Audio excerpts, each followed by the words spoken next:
আসসালামু আলাইকুম। একটি প্রশ্ন দিয়ে শুরু করি। আর কতটা কষ্ট আর কতটা অসচ্ছলতা পেরোলে একজন বীর মুক্তিযোদ্ধা তার প্রাপ্য বীর নিবাসের ছাদটা মাথার উপর পাবেন? স্বাধীনতার জন্য জীবন বাজি রাখা সেই মানুষগুলো আজও কেন মাথা গোজার ঠাঁই খুঁজে ফেরেন? আজকের এই প্রতিবেদনে আমরা তুলে ধরব এমন কিছু বাস্তব গল্প যা শুনলে আপনি নাড়া খেতে বাধ্য।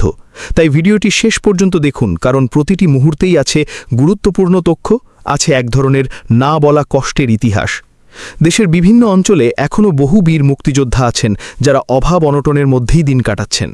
কারো নিজের বসতঘর নেই, কারো নামে নেই এক টুকরো জমিও। কেউ থাকছেন অন্যের ঘরে, কেউ বা সরকারি গুচ্ছগ্রামে ঠাঁই নিয়েছেন বাধ্য হয়ে।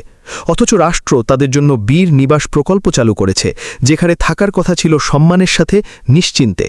কিন্তু বাস্তবতা যেন ভিন্ন গল্প বলছে। অনেকেই আবেদন করেছেন, দৌড়ঝাঁপ করেছেন, সংশ্লিষ্ট কর্মকর্তাদের দ্বারস্থ হয়েছেন, কিন্তু ফলাফল শূন্য। মনিরামপুরের গোয়ালবাড়ি গ্রামের বীর মুক্তিযোদ্ধা আশরাফ আলীর কথাই ধরা যাক। স্বাধীনতার জন্য লড়েছেন, দেশের জন্য জীবন বাজি রেখেছেন, কিন্তু আজ নিজের কোনো ঘর নেই, নেই জমিজামা।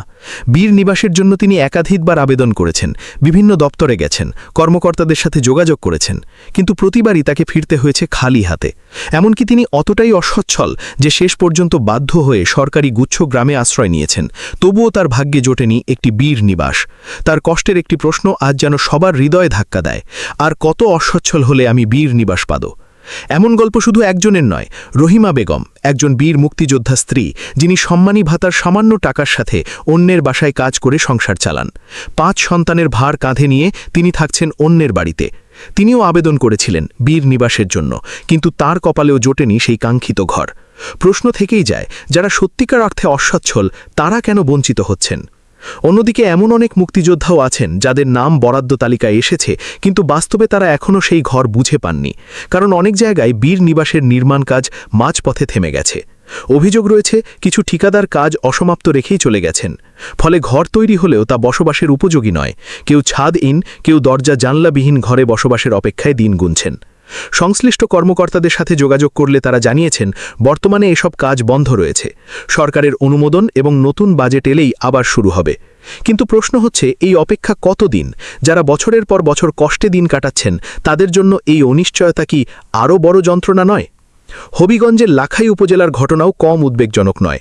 2020 সালে নেওয়া বীর নিবাস প্রকল্পের আওতায় সেখানে 2 দফায় 12 জন বীর মুক্তিযোদ্ধা ঘরের বরাদ্দ পান। কিন্তু 4 বছর পেরিয়ে গেলেও তারা এখনও সেই ঘর বুঝে পাননি। নির্মাণ কাজ শেষ হয়নি, ফলে তারা এখনও মানবেতর জীবনযাপন করছেন। ভাবতে অবাক লাগে, যারা স্বাধীনতার জন্য যুদ্ধ করেছেন তারা আজও মাথা গোজার জন্য সংগ্রাম করছেন। এই বাস্তব চিত্র শুধু হতাশার নয়, বরং একটি বড় প্রশ্নের জন্ম দেয়। বীর নিবাস প্রকল্প কি সঠিকভাবে বাস্তবায়িত হচ্ছে? প্রকৃত অসচ্ছল বীর মুক্তিযোদ্ধারা কি তাদের প্রাপ্য পাচ্ছেন, নাকি কোথাও কোনো গলদ রয়ে গেছে? বীর মুক্তিযোদ্ধাদের দাবি খুবই স্পষ্ট। এই প্রকল্পের অনিশ্চয়তা দূর করতে হবে, অসমাপ্ত কাজ দ্রুত শেষ করতে হবে, এবং সবচেয়ে গুরুত্বপূর্ণ বিষয় হল, প্রকৃত অসচ্ছল বীর মুক্তিযোদ্ধাদের সঠিকভাবে যাচাই করে তাদের হাতে তুলে দিতে হবে এই বীর নিবাস। কারণ এটি শুধু একটি ঘর নয়, এটি তাদের সম্মান, তাদের ত্যাগের স্বীকৃতি। রাষ্ট্রের কাছে তাদের প্রত্যাশা খুব বেশি নয়, শুধু একটি নিরাপদ আশ্রয়, যেখানে তারা বাকি জীবনটা সম্মানের সাথে কাটাতে পারবেন। তাই এখনই সময় সঠিক পদক্ষেপ নেওয়ার, যাতে আর কোনো বীর মুক্তিযোদ্ধাকে বলতে না হয়, আর কত কষ্ট করলে আমি আমার প্রাপ্য পাব। আজকের এই প্রতিবেদন এখানেই শেষ করছি।